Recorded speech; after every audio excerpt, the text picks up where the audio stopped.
According to Roman historian Livy, the abduction of Sabine women occurred in the early history of Rome shortly after its founding in the mid-8th century BC, and was perpetrated by Romulus and his predominantly male followers. With Rome growing at such a steady rate, Romulus became concerned with maintaining the city's strength. His main concern was the lack of women inhabitants and the potential impact on the city's population. On the advice of the Senate, the Romans set out into the surrounding regions in search of wives.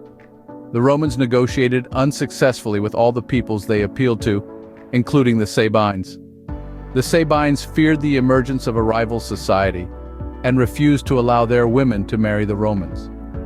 Consequently, the Romans devised a plan to abduct the Sabine women during the festival of Neptune Equester.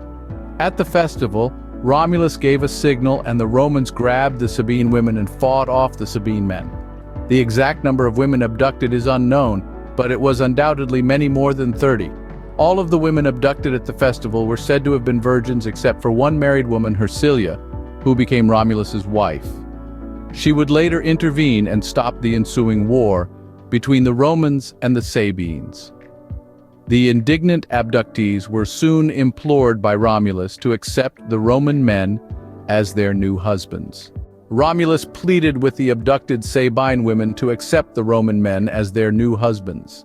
He recognized the anger and indignation they felt, but he believed that this union was necessary for the survival and prosperity of Rome.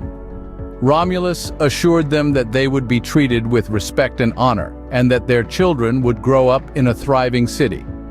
Despite their initial resistance, some of the Sabine women began to see the potential benefits of this arrangement.